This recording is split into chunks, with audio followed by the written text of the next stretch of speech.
Hello students, now we discuss last case, that is case 4 of Frobenius method. Type is, जब आप k की value निकालते हो तो वो कैसी आए, अनइक्वल आए, लेकिन उनके बीच में क्या हो, इंटीजर का डिफरेंस हो। अब आपको याद होगा इंटीजर के डिफरेंस वाले हमने एक केस पहले ही पढ़ा था, जिससे कि कुछ कोफिशिएंट क्या बन जाते हो, इनफाइनाइट बन जाते हो। लेकिन यहाँ दो टाइप के हैं, एक तो इंटीजर का डिफरेंस हो लेकिन उनसे कोई प्रॉब्लम ना आए।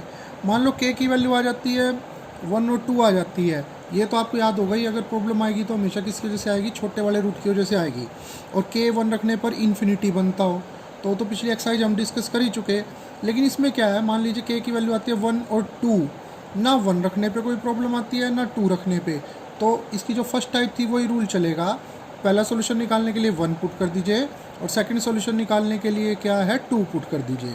वो तो बिल्कुल फिर 1.5 एक्सरसाइज के तरीका होगा अगर कोई प्रॉब्लम नहीं आती। दूसरी टाइप है कि अगर आप 1.8 एक्सरसाइज के बहुत सारे क्वेश्चंस को देखोगे तो आपको ये भी पता चलेगा कि ना इनमें बहुत सारे पॉइंट कैसे, जैसे मैं सेकंड को देख रहा हूँ, थर्ड को देख रहा हूँ, 6th को, 8th को, 9th को, 5th को, ये सारे अगर आप ध्यान से देखो तो ऑर्डिनरी पॉइंट के क्वेश्चन हैं। लेकिन अगर पेपर में बाई चांस लिखा आ जाए कि फ्रोबेनियस मेथड से करो, अब आप किसी ऑर्डिनरी पॉइंट के क्वेश्चन को अगर फ्रोबेनियस मेथड से करने लगते हो तो देखिए क्या प्रॉब्लम आती है, किस टाइप का क्वेश्चन बनता है।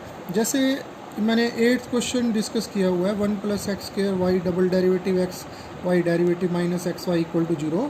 वैसे तो अगर आप ध्यान से देखोगे तो x = 0 कैसा पॉइंट है, ऑर्डिनरी पॉइंट है। लेकिन मैंने शुरुआत की है इसलिए मैंने लाइन नहीं लिखी ऑर्डिनरी या रेगुलर सिंगुलर, कि y = an x⁻⁴ k + n a not equal to 0। वही सब कुछ derivative, double derivative, value put कर ली डबल डेरिवेटिव की y की, एज इट इज़ 1 2 3 और 4 समेशन बन जाएंगे। ये रहे मेरे चारों समेशन, आपको आता ही है। अब सेकंड और थर्ड में पावर सेम थी और समेशन सेम था, तो मैंने क्या करा, इनको कंबाइन कर लिया नेक्स्ट स्टेप में और 3 समेशन बना लिए। नेक्स्ट फिर आपको पता ही है क्या करना होता है, पावर सेम बनानी होती है, इसलिए मैंने हर एक पावर को किस में बदल लिया, k + n। ये तो सारे पुराने आपको अब तक आ ही गए होंगे। n-2 को m रख लिया, n+1 को m रख लिया, ये समेशन क्या हो गया हमारा, चेंज हो गया। ठीक है, अब देखिए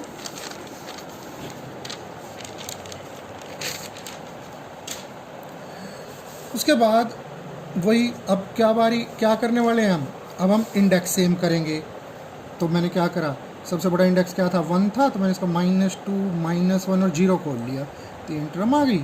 और फिर इसका 0 खोल लिया और ये सारे कहाँ पर शिफ्ट हो गए, आपके 1 पे शिफ्ट हो गए। अब एक जैसी टर्म लिख ली, सबसे कम पावर की टर्म लिखी हुई है, फिर k - 1 पावर, और फिर ये 2 टर्म थी किसकी, x⁻⁴ k की। बाकी सभी समेशंस को मैंने इकट्ठा कर लिया। आपको पता ही है k की वैल्यू कैसे निकालते हैं, सबसे कम पावर की टर्म को 0 के इक्वेट कर लिया मैंने, ठीक है ना। और k की मेरी वैल्यू आ गई 0 और 1। अब देखिए इनके बीच में कैसा डिफरेंस है, इंटीजर का डिफरेंस है। अब हम नेक्स्ट टर्म को 0 के इक्वेट करते हैं।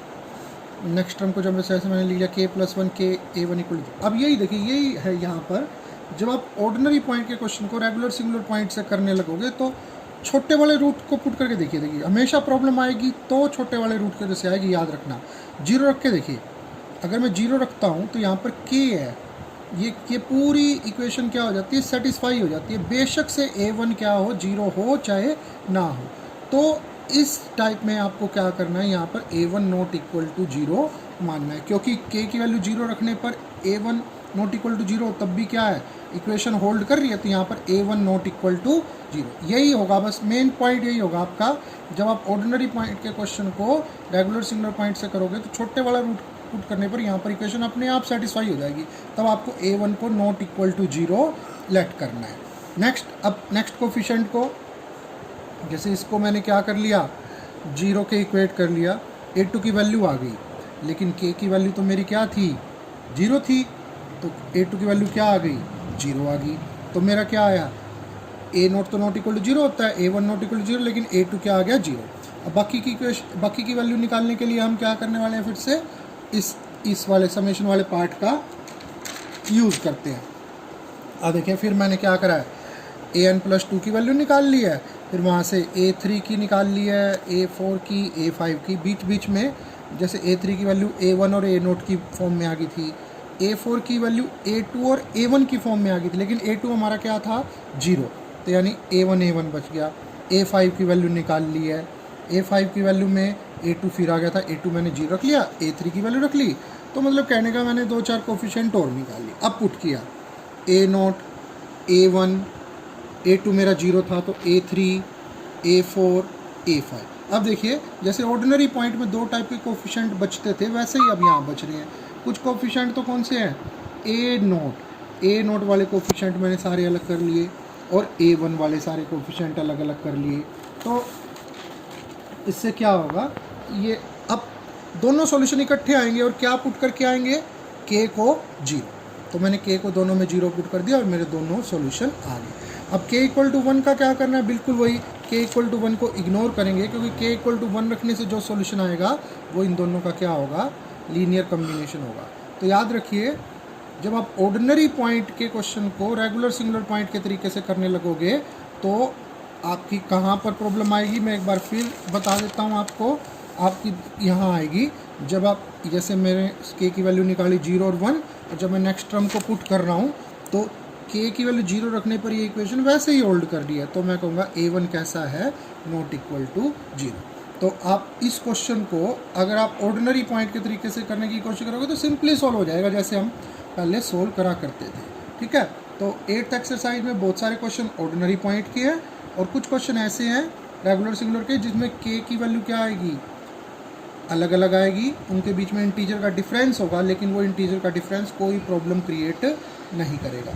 तो सॉल्यूशन निकालने के लिए, फर्स्ट सॉल्यूशन निकालने के लिए k की फर्स्ट वैल्यू और सेकंड सॉल्यूशन निकालने के लिए k की सेकंड। ओके, तो ये आपका फर्स्ट चैप्टर यहाँ पर कंप्लीट।